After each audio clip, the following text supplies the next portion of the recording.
మొన్నటిదాకా వినాయకుని పండుగ చేసుకున్నాం. ఇప్పుడు అమ్మలక్కలంతా బొడ్డెమ్మ పండుగ చేసుకుంటుర్రు.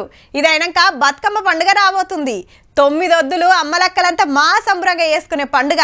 పూలను కొలుసుకునే ఒకే ఒక్క పండుగ మన బతుకమ్మ.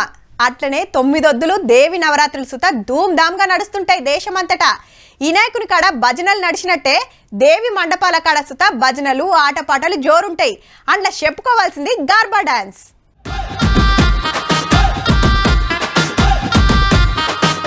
నడిమిట్ల దుర్గమ్మ నిలబెట్టుకొని అక్కలంతా నెత్తి మీద కుండలతోటి చుట్టూ తిరుక్కుంటా అల్కటి స్టెప్పులతోటి అదరగొడుతున్నారు పో. గార్బా డాన్స్ అంటారు. దేవి నవరాత్రి ఉత్సవాల దినాం అమ్మవారి మండపం కాడ జోరుగా నడుస్తుంటాయి. హాగో దానికోసమే ఇల్లు ముందుగాల గిట్ల ప్రాక్టీస్ చేస్తుర్రన్నట్టు. గుజరాత్ రాష్ట్రం అహ్మదాబాద్ లా గీ తీర్ల రెడీ అవుతున్నారు పండుగకు. హాగో అన్నలు సాంప్రదాయ బట్టలు కట్టుకొని తలపాగలు జుట్టుకొని అక్కలతోని కలిసి ఏమన్నా వేస్తున్నారా స్టెప్పులు.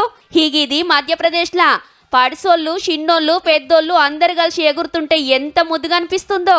దేశం మీది బాజికే కాదుల్లో మన హైదరాబాద్ లో సుతా కాలేజీలు గుజరాతీలు జోరుగా చేస్తున్నారు గార్బా డాన్సులు దాండి ఆటలు. ఇక బతుకమ్మ పండుగ సుతున్నది కాబట్టి సంబరాలు జోరుగా అవుతున్నాయి. ఈ ఇయర్ మేము గర్బా అనేది చేసుకుంటాం. డిపార్ట్మెంట్ ఆఫ్ కామర్స్ చేస్తుంది. ప్రతి ఇయర్ సెలబ్రేట్ చేసుకుంటాము. అది కూడా చాలా గ్రాండ్ గా ప్రతి ఇయర్ ఇలానే జరుగుతూ వస్తుంది.